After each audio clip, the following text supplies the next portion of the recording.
What is going on, guys? I'm Consumer Tech Review and welcome to the Tecware Phantom 87 modding guide. This is the intermediate level, so it's gonna be a little bit harder than beginner level, but it's still gonna be pretty easy. First, let's go over all the stuff that I'm gonna be using today that you guys can also use, or you can switch around to different things. If you wanna check out any of it, there's Amazon links below for the US, UK, Canada, and international links, or you can check it out in one of these corners right here, but let's get into it. All right, so right away, the Tecware Phantom is like the main thing that you need for this, or any keyboard really, but this video is specific to the Tecware Phantom 87. And then for the switches, we're using Holy Pandas, and these are from LTC. Definitely a way more expensive switch than the actual keyboard. These are about 25 bucks a pop. There's 30 switches in here, so we need 3 packs, so that is 75 bucks. So definitely more than the keyboard, but I think it's gonna be awesome. If you do wanna substitute cheaper switches than these, you can use Akko CS Switches, which will fit in Outemu slots as well, because again, Tecware Phantom is not hot swappable with all switches, only Outemus, but Holy Pandas and Akko CS Switches fit in there. All right, now the next thing is keycaps. These are Akko. This is the neon set. It's gonna look really, really cool. I'm excited. And then I'm actually using this glorious wooden wrist rest. This thing looks absolutely awesome.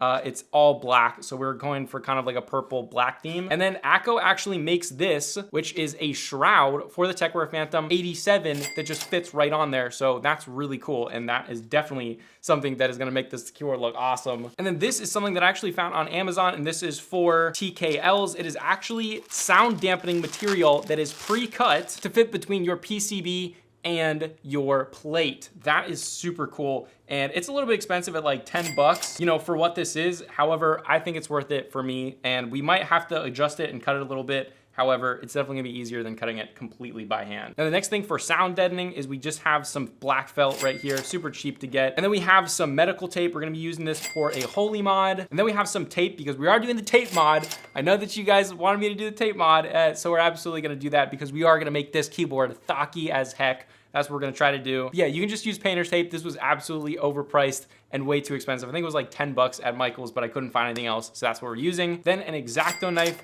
some tweezers, a switch puller, and a keycap puller. You can use cheap ones. You don't need to use like one of these, although this is nicer to use. Then some plastic cutters and a hole punch. This isn't necessary, and most of this isn't necessary. You could pretty much just use scissors and get by. And I also forgot to mention you're gonna need scissors and a screwdriver, but those are just like basic. You don't need anything fancy. All right, but that's all the stuff that we're gonna be using today. Let's get to it and start modding. All right, but I'm using a brand new Tecware Phantom 87 just to show you this is completely stock. So yeah, this is the one with red switches, but obviously we don't care about that. All right, and there we go. Oh, and I forgot to mention again, this board right here is just a self-healing board. It's just so I don't cut my desk. You can use like cardboard or anything you want. All right, so right away, the first thing that we're gonna do is start getting these keycaps off, and then we're gonna start modding this thing. All right, now that all those keycaps are off, we're just gonna go ahead and take all the switches off right now. All right, guys, now that that's all done, we have all of the switches off of here. Now it's time to start getting these screws out. There's actually not too many on here. So all you gotta do is just unscrew all of these and set them aside. Make sure to press down hard so you don't strip those screws.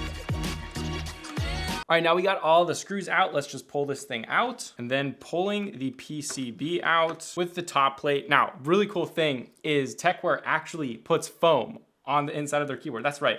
For that much money, they put foam on the inside, which is really freaking cool. All right, now right here, there's gonna be a little bit of tape, and that's where the actual cable connects to this board. All you have to do right there is just kind of push it back with your fingernail, and it'll slide right out just like that. And now we got the PCB completely off right here with that foam padding on the back from the factory. Man, they just give you a lot. All right, now there are 2 more screws right here on the inside that we're gonna undo to get that cable out. And it is nice because these are silver, so you won't mix them up with the rest of them. And then this will pop right off, and then you can get your cable out from the inside. And there we go. Now the cable's out, and we just have the bottom case right here. Now, I am gonna keep the foam on the back right here just because it's already pre-cut out for me. Why have to redo more work? But we are gonna put some felt, and I'm gonna see if we can fit some foam in here as well. All right, so I have some felt right here, and basically all we're gonna do, pretty self-explanatory, we're literally just gonna put it up to the case and cut it out. This doesn't have to be perfect because it's just gonna go inside of your keyboard.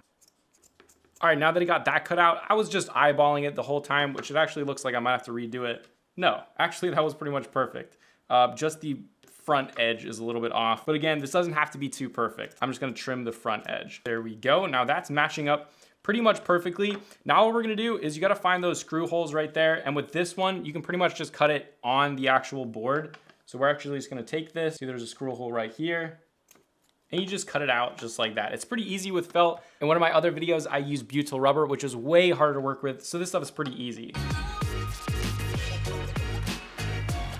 All right, now you can see we have most of that cut out. A pretty sloppy job, but you don't need it to be pretty. All right, now the next thing we're doing is we're gonna set this case aside, and then we're gonna bring over our PCB, take the foam off of the back of it, and then on the back of the PCB, there's gonna be these little things, these little pads all over the place. You kind of just peel those back. They're just stuck down there. And you'll see that there are some screw holes right there that is connecting the PCB to the top metal plate. Now there are a total of 4 of these, one right here, one right there, one right there, and one right there. All we're gonna do is just unscrew those and set those aside. Make sure that you differentiate them from the rest of the screws. And then there are these metal pieces right here that we do have to twist. Then after you've bent these 2 little metal things to be straight with it, you can then just pull the PCB off and set that aside. All right, then as you can see, they actually give you foam in between the PCB and the plate. However, the foam that I got, which is actually not foam, it's felt, this is gonna be a little bit more absorbent than this stuff. So we are gonna take this off, and then we are gonna have to do some messing about with this new one to then fit it on this plate. All right, now after a bit of finagling, you can see right here, we got all of the pieces. Some of them we did have to cut separately, but we got all of those lined up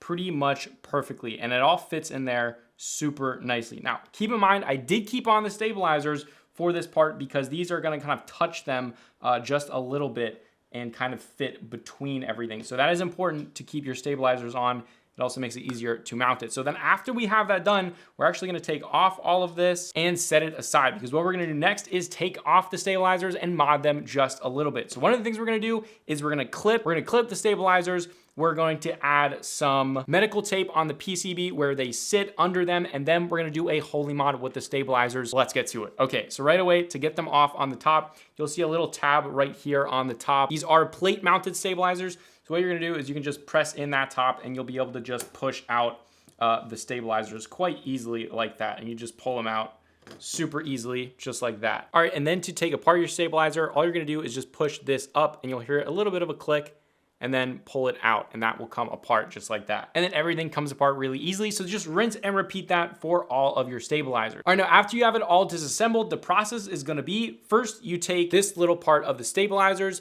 and down here you can see there's 2 little feet right there, and we don't want those on it. The idea behind it is it's supposed to spring off of your PCB so it doesn't hurt it. However, it just makes them a little bit more rattly, and we don't like that. So what we're gonna do is take your plastic cutters right here, and you wanna cut these 2 sides off. Now, when you do it, you wanna make sure that you don't leave the top portion. You wanna make sure that the top is completely flat. So you kind of cut in a little bit more. So when it's done, it should look something like this.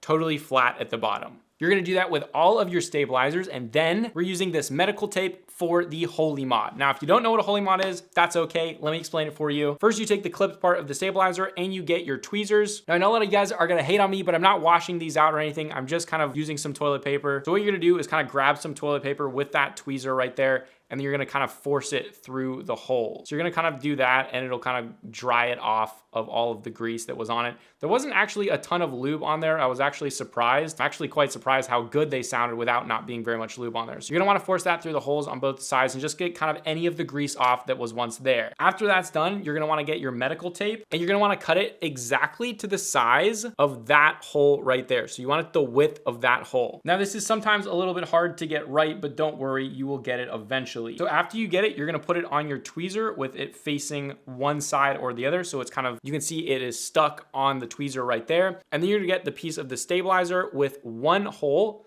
There's 2 holes on this side, and then there's 1 hole on this side, and you're gonna put it through the 1 hole facing the sticky side towards the top of it. And then you're just gonna kind of put it through that until it comes out the other side. And then basically pull the medical tape off of your tweezers. And then basically what you're gonna do is just stick it on to the stabilizer. That's all you're gonna do. So you wanna stick it on both sides, and then once you have it through and stuck pretty well, you just cut it with a little bit left over. And then what you're gonna do with that leftover part is on the side with 2 holes, you're just gonna pull that over into the top hole, just so it stays there nice and stuck. I probably did that terribly while trying to explain it, and I'm definitely gonna redo this one. However, that's how you do the Holy mod. It's pretty simple. It's just, it takes a little bit of time because you got to do it for each one, but that is the process that we do. All right, then once that is done, you're going to take your housing right here, and you can see there's two sides to it. There is the opening right there, and then there is the back over here. Now, what we're gonna do with this one is we're gonna lube it with some Krytox 207 grade 0, and we're just gonna lube the inside of the housing here. Now, I do it pretty generously, and then we're also gonna lube the edge of the clipped part of the stabilizer, and just a little bit of Krytox 207 grade 0 on each side. And then you're gonna put it back in the housing and then the side with two holes facing the opening. It's very important to get that step correctly. And then it should look something like that. All right, and then for the metal piece here, we're gonna use Dielectric Grease, and you're basically just gonna stick it in the Dielectric Grease and go a little bit up that 90-degree point because there is gonna be some contact points there. So you wanna go all the way and get a little bit on that 90-degree point right there. And it should look something like that. Now with the Holy Mod, it will be harder to get this in, slightly harder, but you're gonna put it in at a 90-degree angle up here into that bottom hole. You're then gonna press it all the way through and turn it in a 90-degree angle and snap it in, just like that. And that is how you do the Holy Mod. You clip it, and then you lube it up. Sounds like a lot, but it's really not. It's pretty easy to follow along if that's what you wanna do. So yeah, just rinse all of that and repeat it, and then put it back into your plate. All right, now that we have all of our stabilizers back together, let's take that plate again, flip it around, and then all we have to do is just install these back into the plate. Now how these go is you just put them down in it, and then you just press them in and they'll snap in nicely. And just like that, they just snap in. Really easy. Just like that, we got all of the stabilizers done. Now, this will take some time, especially if you have never done a Holy Mod before. It takes a little bit of time. It'll take a little bit of time, but it's definitely worth it. So let's move on to the next couple of steps. Okay, so just like we had it before, let's flip this upside down, and then let's take our now perfectly cut felt right here, and then this is just gonna kind of sit in there with those stabilizers. That's why we kept them in before, because it sits nicely in there. You can see, make sure all of this matches up. You can see how all of that matches up pretty much perfectly. Now, some of these I did have to cut, which is okay. It'll just be a little bit harder to put the plate back on it, but you can see all of that matches up pretty much perfectly. Take your PCB and then set it back on your plate, and that should all match up. All of your screw holes should match up nicely. Make sure that this part right here, that little section right there, is those caps lock on and stuff like that. So you wanna make sure that that's all good. Now I'm gonna kind of squeeze these together and then check, kind of do a once over to see if everything is matching up perfectly, and then flip it back over while still squeezing it together, and then screw it back in. Remember to use the little screws, and they are a silver color. And so there's just 4 screw holes. All right, and now that that's all together, I'm just gonna do a double check of the top, a little bit coming through right there. But yeah, great. We got all of that in there. We got our stabilizers modded. This is really coming together. All right, now we're gonna flip this thing over. Now we're gonna grab our tape, because we are doing the tape mod, because we want this thing to sound thocky, guys. That is the goal. Now, when taping the back of it, you have to make sure to not tape this part right here, because that is where we do connect the cable. All right, then all we're gonna do is just take our tape, and we're basically just gonna tape the back of it. Now, I don't think we have to worry too much about the screws poking through, because I think that they'll be able to just poke through not only the tape, but also the stuff inside. I kind of tested it out a little bit. I hope that we don't have to make some adjustments to it. All right, but all we're gonna do is literally just tape the back of it here. Now for the tape mod, one thing to just not do, absolutely, is don't use duct tape or anything like that. Definitely don't do that. And then kind of smooth it out. It looks so funny, but yeah, I'm really hoping that those screws poke through, because that's gonna be really, really annoying if they don't. The point of the tape mod is to change the acoustics and make it more thocky. So that's kind of the point of why we're doing this. Oh my God, I forgot to pull the metal pieces back. So just open it up there. There's a little metal piece right there. Just twist it back so that it holds the PCB in place. And then that's it. Okay, not a big deal. Not a big deal. All right, and that is the last strip. Now we are ready to put this all back together, or at least the base plate back together. Okay, so now we have our felt down here in the bottom. I think it's gonna be okay, although we might have to do some adjusting to it. And then that fits in perfectly just like that. And then hopefully this all fits perfectly in there. All right, no, I almost forgot to even put the cable inside. So let's get this cable first, and I cut out, as you can see, the bottom. It's a tight fit. I'm gonna tell you right now, it's a tight fit. We're gonna squeeze it in there. But so we got the bottom right here, and put that cable up and back through. Then let's attach it back here. All right, now that we got that plugged in, I'm gonna move this kind of to the area it's gonna be so that I know how much wire or where the wire needs to go. That is about good. Then what we're gonna do is we're gonna take this, which is the little piece that connects the wire to the actual plate of the keyboard, and then take your screws and just screw that thing back in. All right, now what we're gonna do is put our original factory foam back in there, and we obviously still have our felt in there. This is gonna be a tight fit. Okay, so far it's sitting up a little bit, but we're gonna screw it down and see if we can fit this. If not, we might have to take out some of the foam, but I think we'll be able to fit it. All right, we got one screw in, and then all you gotta do is just put all of the screws back in there.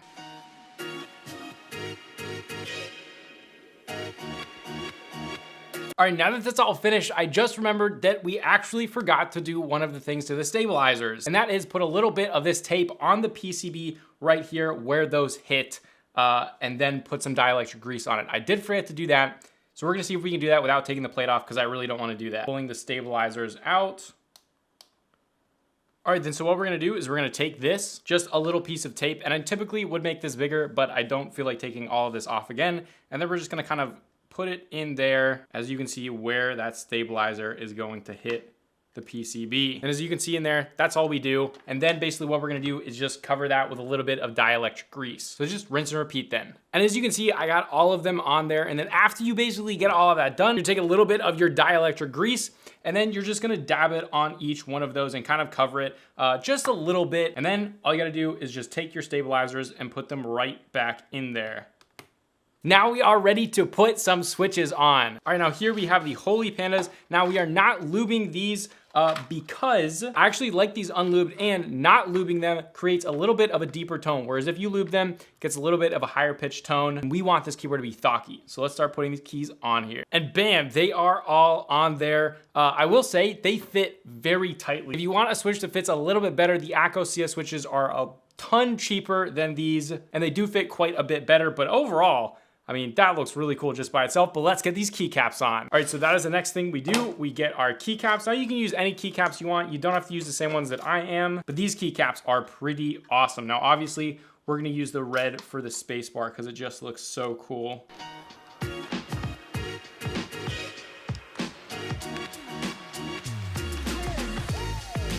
Guys, and there we go, all of the keycaps on there. Man, this thing looks absolutely awesome. But that is not it. First, we have this shroud that we gotta put on there.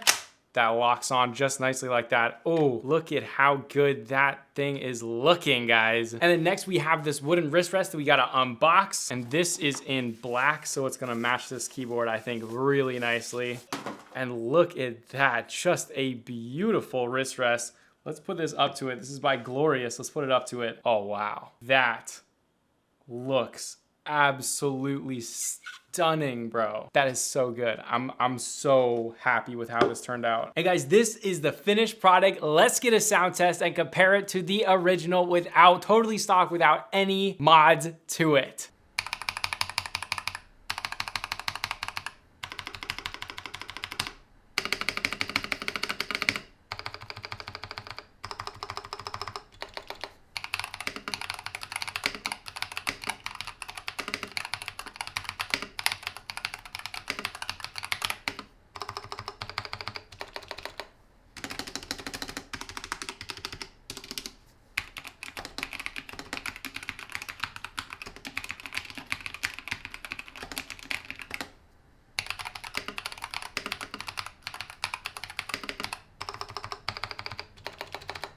First of all, the difference between the two, just looking at them, is absolutely insane. I absolutely love how this one came out. I think this came out really, really well. The Holy Pandas do fit and they do work inside of this. You'll see in the B-roll right now. However, they don't fit perfectly like in the slot. So you have to kind of like shave it down. And that's not as big of a deal where like the normal keys are. However, when it gets to like the stabilizers, I would recommend go with Akko Ocean Blues if you like these, because they're very similar and I think they'll fit better in Altemo slots. If it's fully hot swappable, go for it. Get the Pandas, they're awesome. I mean, they sound great. However, in this board, I would say go with Akko CS Switches, don't go with the Pandas. Yeah, this was the modding guide and kind of just modding with me with the Tecware Phantom 87. Again, if you want to check out any of the stuff that I use to mod this keyboard, there's Amazon links below for the US, UK, Canada, and international links. But yeah, overall, I think this came out really, really great. But this was a consumer tech review. I'll see you guys later.